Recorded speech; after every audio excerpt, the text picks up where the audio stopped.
À la une de cette édition du journal, premier jour après la signature de l'accord de paix entre le Rwanda et la RDC sous la médiation des États-Unis d'Amérique, les Congolais sont dans l'expectation et on attend toujours les retombées.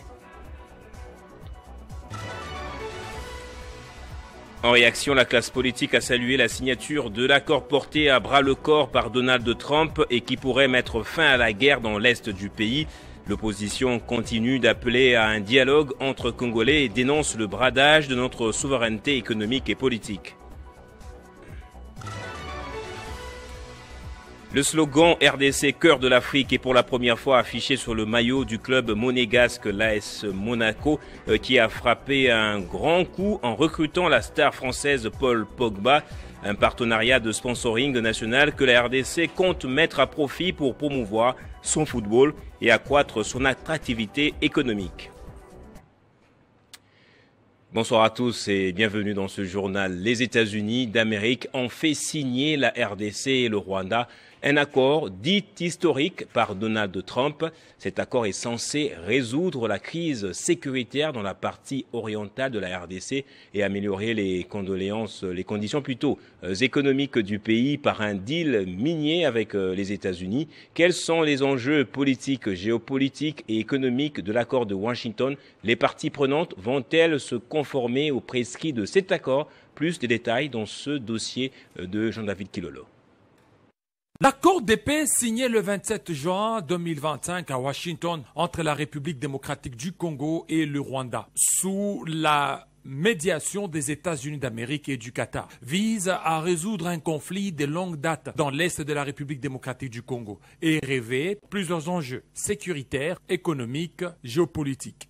Enjeux sécuritaires. La cessation des hostilités. Cet accord engage les deux parties à respecter l'intégrité territoriale, à cesser les hostilités et à retirer progressivement les troupes rwandaises de la RDC. Il prévoit les désarmements ou l'intégration des groupes armés, notamment les M23 et l'FDLR. Un mécanisme de suivi et un cadre conjoint de coordination sécuritaire est mis en place pour identifier, localiser et neutraliser les combattants avec des options comme le rapatriement volontaire ou des opérations de désarmement. Un seul défi, bien que non explicitement nommé, le M23 soutenu par le Rwanda, selon les rapports onusiens, est un obstacle majeur.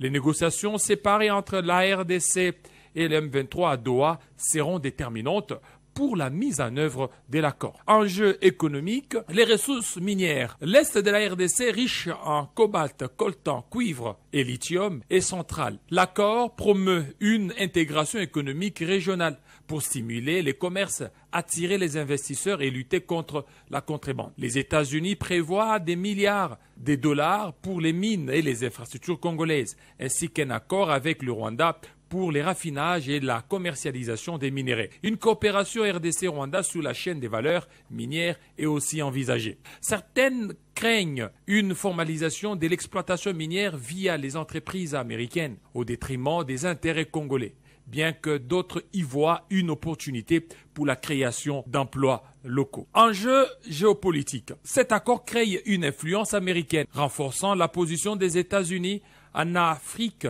face à la Chine qui domine les secteurs miniers, notamment en République démocratique du Congo, en sécurisant l'accès aux minerais stratégiques. Le succès dépend de la volonté du Rwanda de contrôler les M23 et de la capacité de la RDC à gérer les groupes armés internes. Les mécanismes de suivi doivent être robustes pour éviter les violations. Des voix en RDC comme celles d'activistes et d'experts doutent de l'équité de l'accord perçu par certains comme favorisant les intérêts étrangers. Une paix durable pourrait redéfinir les relations entre la RDC et le Rwanda, mais nécessite une coopération soutenue et une vigilance internationale. Cet accord représente une opportunité historique, mais sa réussite repose sur la confiance mutuelle, la coordination régionale et l'engagement des acteurs internationaux.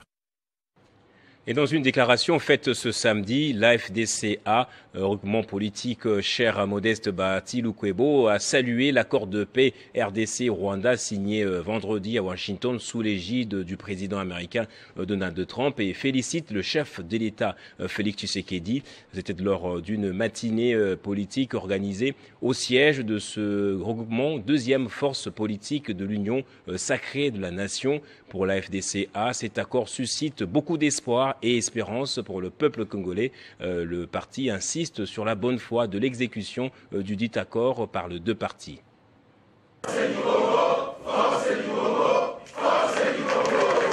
Deuxième force politique de la majorité au pouvoir, l'Alliance des forces démocratiques du Congo et alliés salue et soutient la signature de l'accord de paix signé à Washington. Au cours d'une matinée politique organisée ce samedi 28 juin à Kinshasa, l'autorité morale de la FDCA, le professeur Modeste Bahati Lukwebo, a félicité le président de la République Félix Tshisekedi pour ses efforts inlassables et sa haute diplomatie en vue de rétablir la paix sur l'ensemble du territoire national. L'AFDC allié et son autorité morale, l'honorable professeur Modeste Bahati Lukwebo, se range derrière le chef de l'État, Félix Antoine Tshisekedi Tshilombo, en vue de remettre la République démocratique du Congo sur le rail du développement grâce au changement de mentalité, à la lutte contre la corruption et l'impunité et par la bonne gouvernance dans tous les secteurs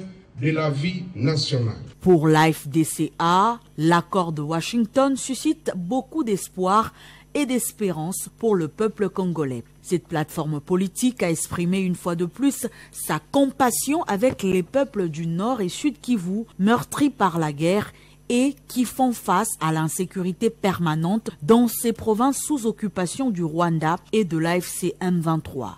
L'AFDC et alliés insistent sur la bonne foi et l'exécution intégrale du dit accord par les partis en vue de mettre définitivement fin aux troubles dans la région des Grands Lacs. Par ailleurs, l'AFDCA invite tous les Congolais à adhérer à sa campagne d'éveil patriotique dont le lancement a eu lieu à Lubumbashi le 21 mai dernier et à œuvrer pour la cohésion nationale. Et l'accord de paix, on en parle encore dans ce journal. Quelles sont les chances pour qu'il tienne dans la durée? Se révèle-t-il comme une panacée face au chaos sécuritaire actuel? Pour en parler, nous sommes justement en ligne avec Martin Ziakwaou, docteur en relations internationales et chercheur sur les dynamiques sécuritaires dans l'Est du pays. Bonsoir professeur, avez-vous des inquiétudes par rapport à cet accord? Si oui, quelles sont-elles? Il y a beaucoup d'inquiétudes. Il y a beaucoup d'inquiétudes parce que dans le passé, le problème a demeuré, a consisté en une politique d'influence du Rwanda dans l'est de la RDC, autour notamment de la problématique des FDLR. La RDC a longtemps considéré que elle a mené des opérations unilatérales et également conjointes contre les FDLR qui ne constituent plus une menace ni stratégique ni tactique. Mais c'est quand même surprenant de constater que dans cet accord, il y a reconnaissance de l'appui de la RDC au FDLR devant cesser à divers égards. Ça signifie qu'il y a, en réalité, reconnaissance de la pertinence de la posture discursive du Rwanda et de la politique d'influence du Rwanda dans l'est de la RDC. L'AFC M23, longtemps taxé de pantin, de terroriste, est légitimé dans cet accord comme interlocuteur valable, crédible du gouvernement, interlocuteur du gouvernement dans le cadre de négociations à Doha pour parvenir à un accord devant compléter l'accord de Washington. C'est-à-dire que l'accord conclu hier à Washington n'est pas ce qu'il faut, ce qui suffit pour que l'on obtienne la cessation des hostilités. Il faudrait attendre l'accord entre le gouvernement congolais et l'AFC M23 à Doha pour parvenir à ce qui releverait d'une complémentarité entre Doha et Washington avec pour résultat la cessation des hostilités, qui n'est pas confondre avec la paix. cessation des hostilités et établissement de la paix ne sont pas forcément des synonymes. Dès lors, il y a une reconnaissance de la légitimité de l'AFC M23 avec des conséquences auxquelles il faudrait s'attendre. Les Wazalendo ont longtemps servi d'appui à l'armée congolaise dans la lutte contre l'armée rwandaise et l'AFC M23. Il s'agit, dans cet accord, de revenir sur le processus de Nairobi qui devra être revitalisé, notamment par la RDC. Ça signifie qu'il y a un questionnement sur l'avenir des Wazalendo. Soit les combattants devraient être intégrés dans la réserve de la défense de la RDC, en vertu de la loi adoptée et promulguée, mais qui devrait être opérationnalisée, notamment en ce qui concerne la nomination de ces animateurs. Mais il y a un autre volet, s'ils ne sont pas intégrés dans la réserve de la défense, ils devraient donc être désarmés, démobilisés. Encore faut-il qu'ils l'acceptent. Encore faut-il que les Wazalendo, qui ont appuyé le gouvernement, qui se sont opposés à l'AFC M23, voient de bon œil un rapprochement en termes notamment de conclusion d'un accord entre le gouvernement et l'AFC M23. Ça signifie qu'il y a un questionnement sur ce que serait la réaction des Wazalendo. Et si cela n'est pas bien géré, mais nous souhaitons que ça soit bien géré, ça pourrait fragiliser la stabilité et le processus en cours pour la cessation des hostilités dans l'est du pays. Merci, monsieur le professeur, pour toutes ces précisions. Et la coalition des confessions religieuses pour l'émergence du Congo appelle les acteurs politiques congolais de tous bords au dialogue après la signature de l'accord entre la RDC et le Rwanda. Les confessions religieuses disent s'aligner derrière le chef de l'État et les institutions pour un dialogue inclusif.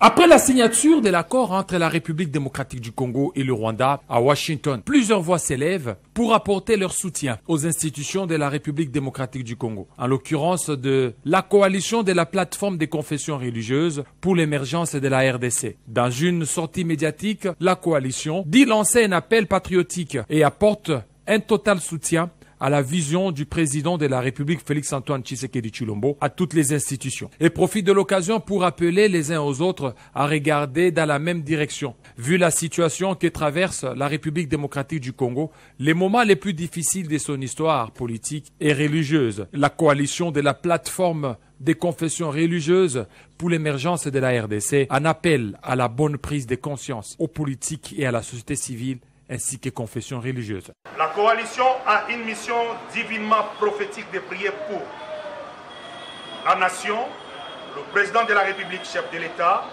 le gouvernement, les officiers militaires et de la police nationale congolaise. C'est ici où l'heure a sonné, que tous les Congolais doivent regarder dans la même direction. Vu la situation que traverse notre pays, les moments les plus difficiles de son histoire politique et religieuse, où règne un climat de tension, la coalition en appelle à la bonne prise de conscience aux politiques, à la société civile, aux confessions religieuses, à un sursaut patriotique de mettre de côté nos différends, car la Bible nous dit une maison divisée est vouée à l'échec.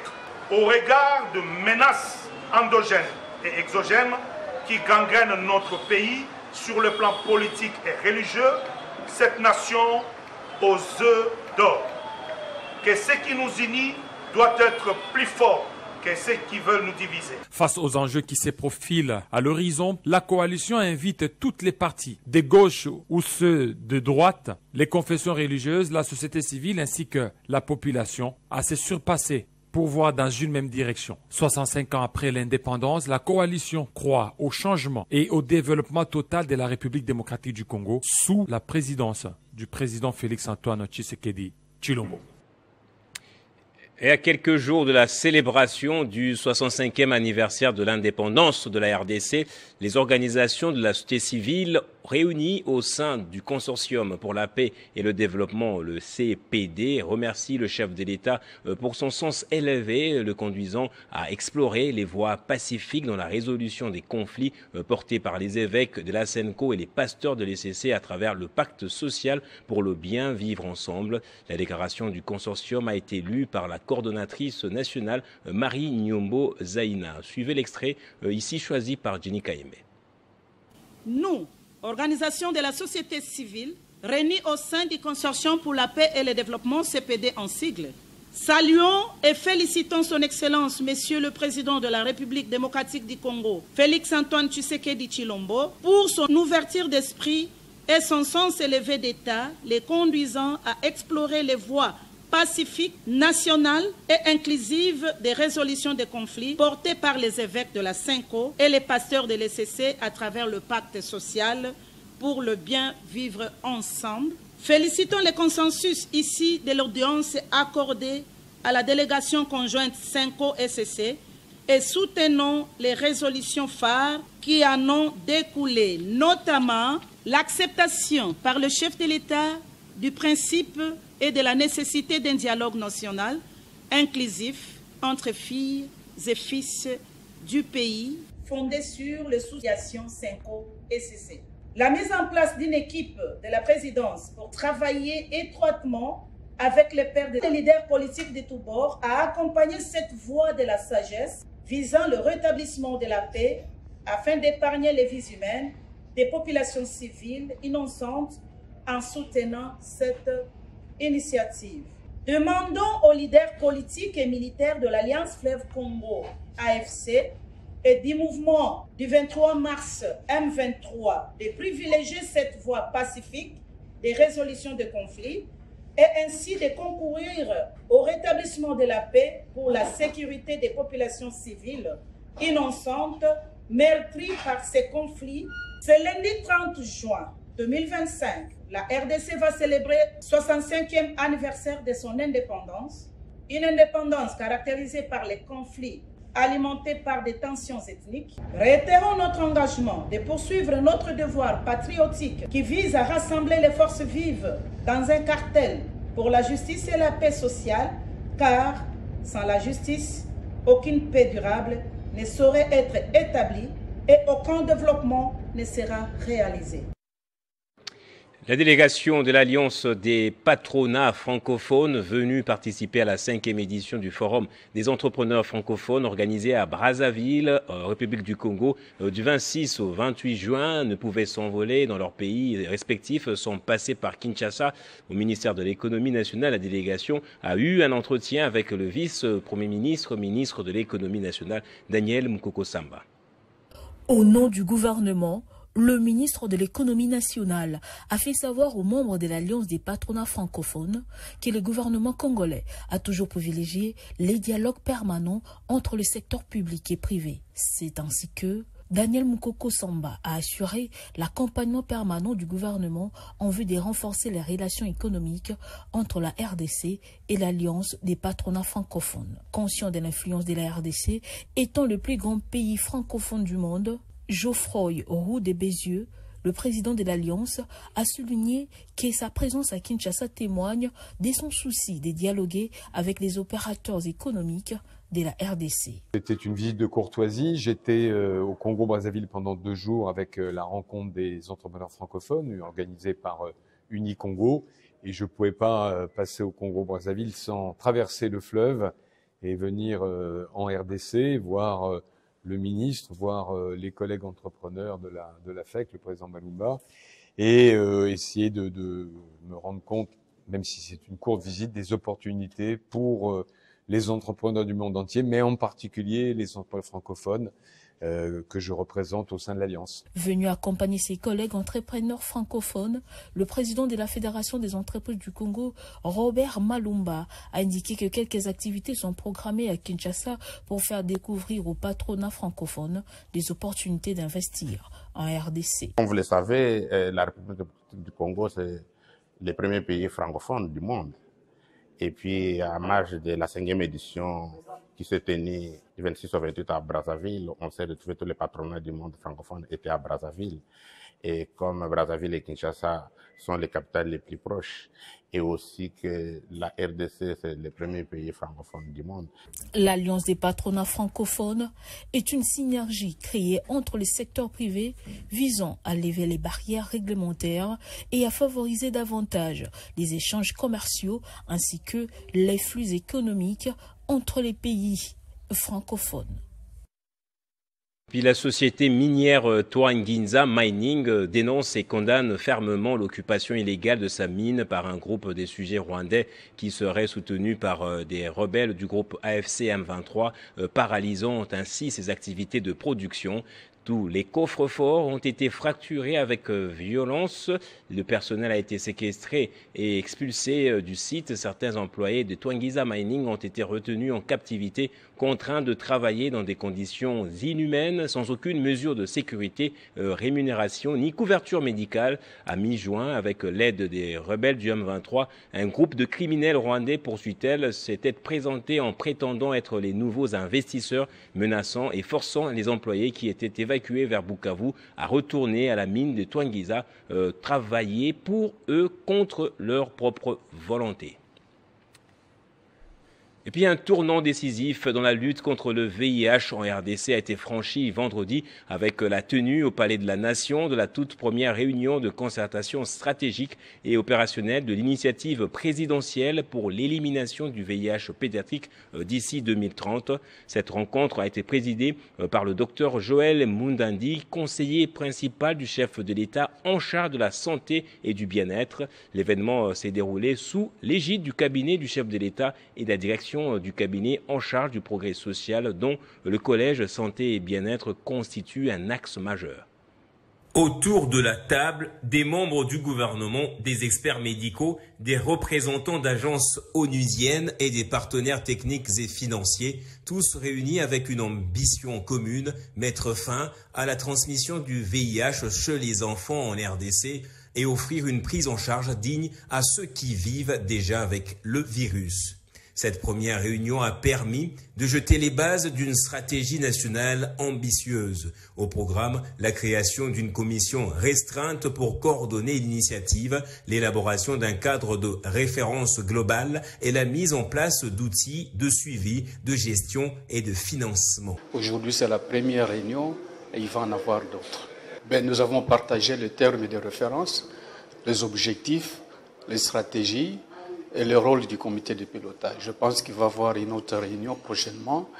Et c'est au cours de cette réunion que finalement il y aura des plans de travail, des plans d'action. Parmi les grandes décisions prises, la validation d'une feuille de route opérationnelle, la définition claire des objectifs et indicateurs de résultats et la conception d'un manuel de procédure pour assurer cohérence et transparence à tous les niveaux.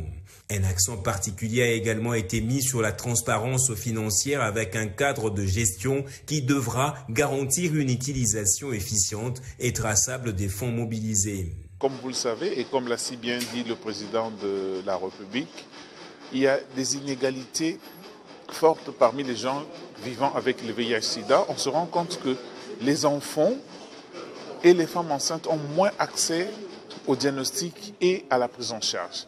Pour remédier à cette situation, le président a lancé l'initiative et nous, aujourd'hui, lors de cette réunion, c'était pour matérialiser cette vision et commencer la partie opérationnelle de cette initiative. Avec cette initiative, la RDC pose les premiers jalons d'une réponse pédiatrique audacieuse et structurée. Le rendez-vous est désormais pris: 0 enfants infectés à la naissance, 0 décès liés au VIH pédiatrique d'ici 2030. Pour les enfants, pour l'avenir, la RDC se mobilise. Et les activités festives liées aux 70 ans d'existence de l'université de Lubumbashi ont été lancées samedi par la ministre nationale de l'enseignement supérieur et universitaire Marie-Thérèse Sombo. Plusieurs invités de marque étaient présents pour honorer cette institution universitaire dont les produits ont servi la nation à tous les niveaux. Pour honorer ce parcours élogieux en ces jours des lancements du jubilé de platine, une diversité d'invités des marques sont présents dans l'amphithéâtre Kalaba Mutabusha. De la ministre nationale de l'enseignement supérieur et universitaire au président du conseil d'administration des universités en RDC, en passant par le gouverneur du Haut-Katanga, les autorités civiles et militaires, les diplomates, les corps académiques et scientifiques, ainsi que les représentants des universités partenaires. Tous participent à cette grandiose cérémonie des proclamations de l'année jubilaire. Le recteur de l'UNILU, professeur Gilbert Kishiba-Fitoula, a mis en lumière les réalisations de son institution durant ses 70 ans, les présentant comme un repère, une sémence et un investissement pour l'émergence de la RDC. Il a rendu hommage aux 16 recteurs honoraires qui l'ont précédé, dont un était présent, le professeur Kaomba Lufunda. J'ai à l'esprit l'organisation ici des États généraux de l'enseignement supérieur et universitaire, la présence, la visite du roi des Belges. Ici aussi, nous avons organisé à plusieurs fois des rencontres qui ont valu des présences africaines, des présences des universités d'Europe et d'ailleurs. Le professeur Malou Bungi, président du conseil d'administration des universités en RDC, a loué les mérites de l'UNILUM. Avant de lancer officiellement les festivités, la ministre de l'enseignement supérieur et universitaire, professeure Marie-Thérèse Sombo, a souligné la place de choix qu'occupe l'université de Lubumbashi au sein de la communauté. Avec des facultés pionnières, des centres de recherche reconnus, des collaborations internationales, UNILUM contribue à produire la connaissance dont le Congo a besoin pour se transformer. Par la suite, elle a offert un cadeau chargé de symboles au recteur de l'UNILUM. Les invités ont ensuite visité les stands qui mettent en lumière la production des facultés et écoles de l'université de Lubumbashi. Et la figure emblématique de la politique congolaise, Lambert Mende Omalanga, a publié vendredi ses mémoires retraçant son parcours de lumumbiste à travers les différentes républiques que nous avons connues. Le livre intitulé « Parcours annoté dans les coulisses du pouvoir » a été présenté devant un parterre d'invités composé de scientifiques et des hommes politiques.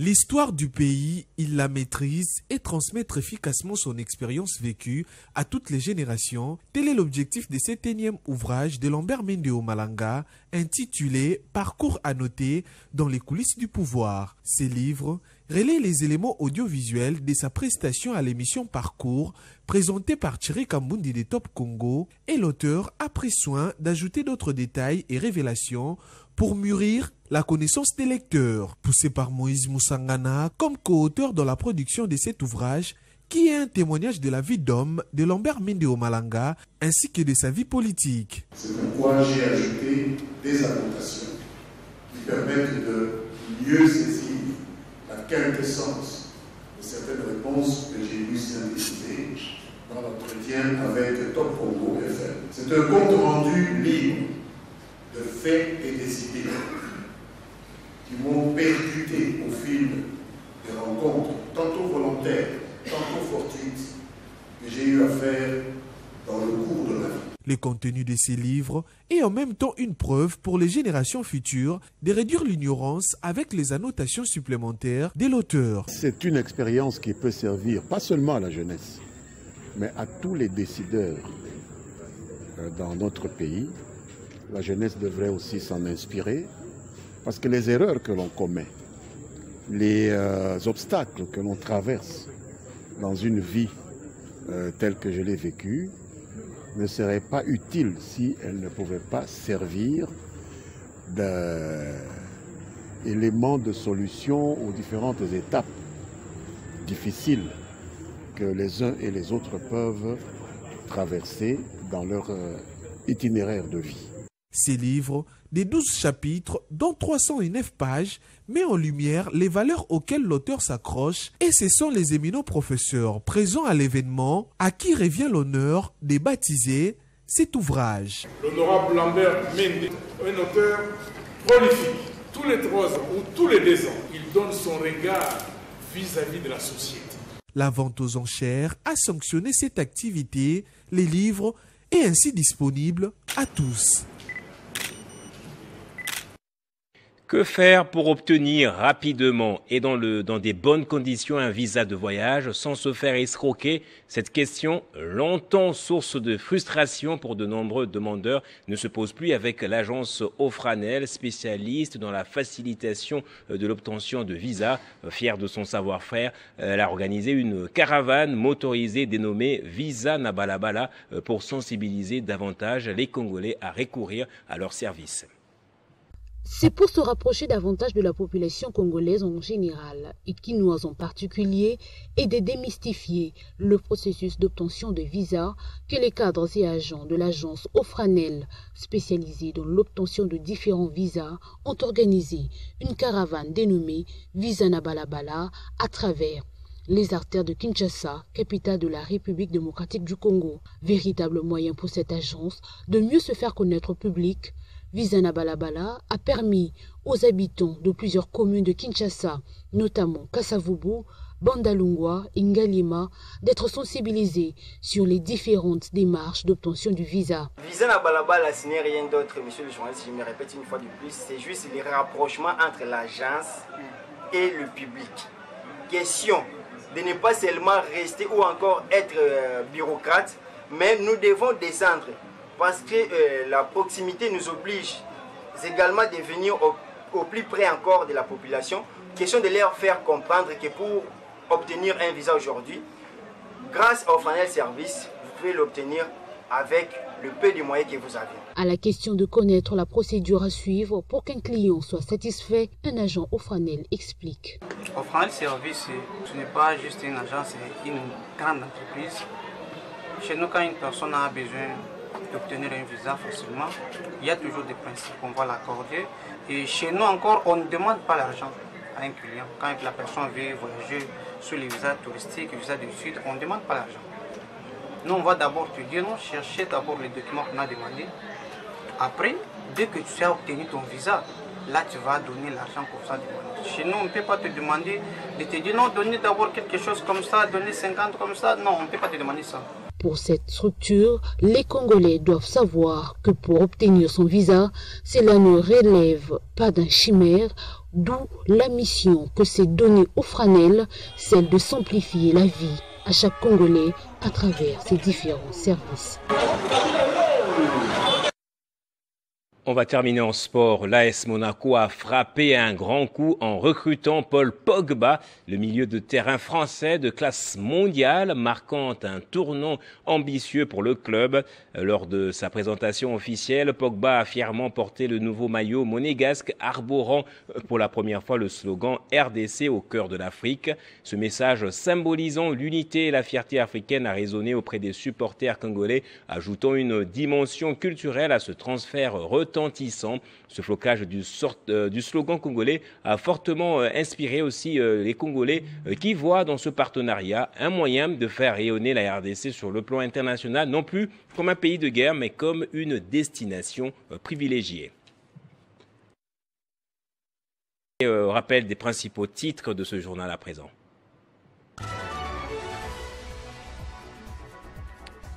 Premier jour après la signature de l'accord de paix entre le Rwanda et la RDC sous la médiation des États-Unis d'Amérique, les Congolais sont dans l'expectation et en attendent les retombées. Et en réaction, la classe politique a salué la signature de l'accord porté à bras-le-corps par Donald Trump et qui pourrait mettre fin à la guerre dans l'est du pays. L'opposition continue d'appeler à un dialogue entre Congolais et dénonce le bradage de notre souveraineté économique et politique. Et le slogan « La RDC au cœur de l'Afrique » est pour la première fois affiché sur le maillot du club monégasque, l'AS Monaco, qui a frappé un grand coup en recrutant la star française Paul Pogba. Un partenariat de sponsoring national que la RDC compte mettre à profit pour promouvoir son football et redorer son image à l'international comme pays touristique. Et c'est par ici donc que va se refermer ce journal, vous l'avez compris. Merci à vous tous pour l'avoir suivi. L'actualité continue sur Télé 50, votre chaîne.